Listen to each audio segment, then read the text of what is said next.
सत्प्रेम सिंधु मकरन रसोगधारा सारा नजश्रमभिता शब्दाश्रिते सु श्री राधिके तब कदा चरणार विंदम गोविंद जीवन धनम सिरसा वहामि गोविंद जीवन धनम सिरसा वहामि राधा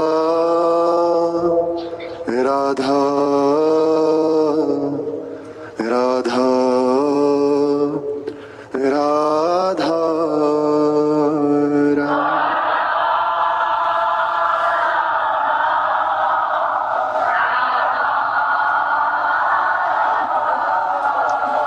राधा राधा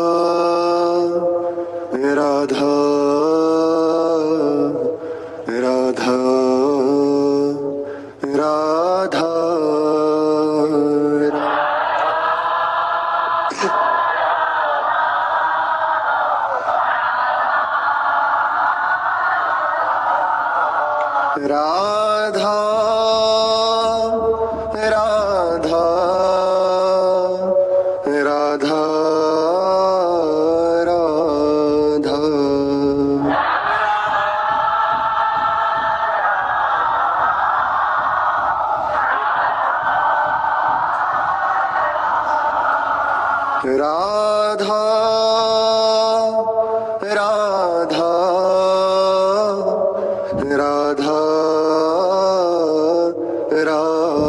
राधा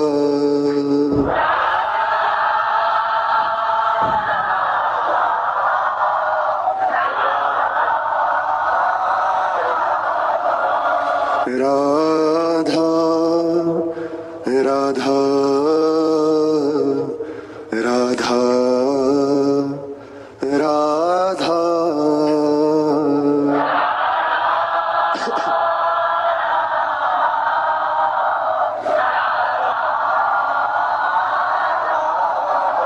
श्री राधा वल्लभ लाल की जय।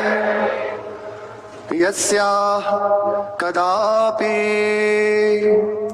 वसनांचल खेलनोत्थ धन्याति धन्य पवने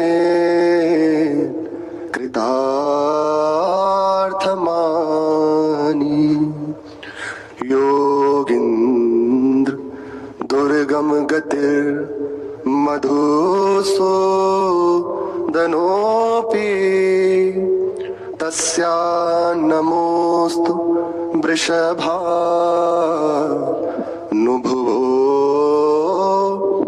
दिशेऽपि तस्या नमोस्तु वृषभानुभुवो दिशेऽपि। एक गर्व हृदय में निरंतर बना रहना चाहिए। एक गर्व अभी पद में था, हम चाकर राधा रानी के ऐसे रहते हैं, बदत नहीं काहू। इसका भाव है कुछ नहीं समझते, अब हिलना नहीं, न नियम न धर्म न कर्म आदि आदि जितना भी वर्णन है, इन सब से कोई मतलब नहीं हमारा। हम डरपत नहीं भवानी से, क्योंकि ईशानी च सची महासुख तनु शक्ति स्वतंत्रा परा, ये सब जितनी है ये सब हमारी महारानी जो के अंश से उत्पन्न है। इंद्राणी सावित्री भवानी निकसी अंग छटा में थी। ये महारानी जो है हर समय ये बना रहना चाहिए। हम किसके चाकर हैं? जिसका हृदय इस बात से प्रफुल्लित रहता है, आनंदित रहता है कि मैं महारानी जी का सेवक हूं, उनकी दासी हूं, किसी की सामर्थ्य नहीं, किसी की सामर्थ्य नहीं। हमारा हृदय जो भय से युक्त है, कारण यही है, बिल्कुल स्पष्ट। हम अभी अंदर दास्ता स्वीकार नहीं कर रहे हैं, प्रभु को अपना नहीं मान रहे, इसलिए कभी विकार रौंद देते हैं, कभी कुछ कभी कुछ।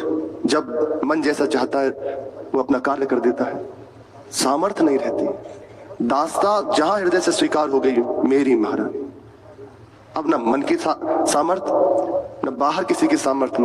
अरे किसकी कहें, मन के अधिष्ठाता वासुदेव हैं, वे जिनकी अबही पंगु भई मन की गति, बिनु उद्यम अनियास मन की गति उनकी भी पंगु हो गई, उन्हें अपनी सुधि नहीं रही। फिर उपासक को कोई कष्ट हो जाए, अरे कैसा भी कष्ट हो, कहते हैं काट दिया जाए, और हुआ ऐसा भी। श्री घनानंद जी आदि बड़े बड़े रसिकाचार्य ऐसे विराजमान थे जिस समय औरंगजेब काटता हुआ सबको आ रहा था, ऐसे बैठ गए, बोले काट इसको, लताओं को या कुछ किसी और को, पहले यहाँ तलवार लेके ऐसे हवा में चल रही है, सामने घनानंद जी बैठे हैं। क्या है, दास्ता महारानी जो की उनकी ठसक में बैठे हैं, कोई सिद्धि का प्रयोग नहीं किया, ऐसे ही सहज रूप से बैठे हैं, कुछ नहीं कर पाए। भयभीत हो गया जब देखा कि अंदर से संकेत हो रहा है श्री जी का कि आ जाओ मेरी सेवा में। ऐसे ही बैठे, वैसे ही बैठे थे, बोले अब चला, जिसलिए आया वे कार्य पूरा हो जाएगा। तो अपने आप को स्वयं काटवा लिया, ताकत नहीं किसी की, दास्ता स्वीकार करने की जरूरत। हृदय में इतनी ठसक रहे, और जहां हृदय में ठसक आ गई मेरी महारानी, भजन छूटेगा, चिंतन छूटेगा, कुछ और नहीं रहेगा, कुछ और नहीं रहेगा। पूर्ण आसक्ति जहां महारानी जी के चरणों में हुई, पूर्ण भगवत प्राप्ति वो कभी दूर नहीं होगी। जितनी जितनी आपके हृदय में, हमारे हृदय में आसक्ति बढ़ती जा रही है, वे सामने आते जा रहे हैं। संपूर्ण आसक्ति को बटोर के उनके चरणों में गुरु कृपा से जहां लगाया, तो संपूर्ण रूप से सामने है। बस इस बात की ठसक रहे कि जिनके नीलांचल श्री महारानी जो वन विहार करने के लिए निकली, सखियों के संग है, तो गेंद का खेल हो रहा है, उस गेंद का ऐसे स्पर्श करके उछाल रहे हैं, और संग में ऐसे होता है ना, पकड़ने के लिए खुद भी उछलना।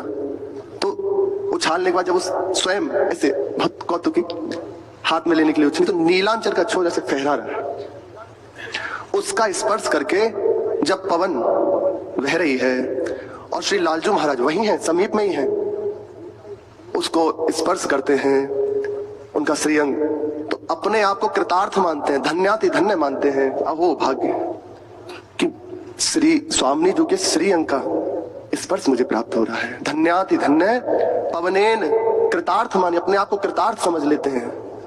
कौन है, ब्रह्मेश्वरादि सुदरूह, ऐसे चरण ब्रह्मा जी, शिव जी आदि आदि बड़े बड़े महापुरुष जन, जिनके चरण रखने की चौकी को अपने माथे से घसते हैं, वे प्रभु जिनके श्री अंग की वायु का स्पर्श करके, ये प्रेम की बात है। हमारा गंतव्य, हमारी पूर्णता, हमें जहां जाना है वे ये देश है। रसिकों का हृदय आनंदित हो जाएगा, अत्यंत करुणामय। स्पर्श अभी वायु का हो रहा है तो अपने को कृतार्थ मान रहे हैं। कौन है वे, योगेंद्रों के लिए भी जिनकी गति दुर्लभ है, योगेंद्र गति, योगेंद्र दुर्गम गति, मधुसूदनोपि अपि, जिनके लिए ये जो बड़े बड़े योग संपन्न महापुरुष जन हैं, वे भी ध्यान में नहीं देख पाते, ऐसी महारानी जो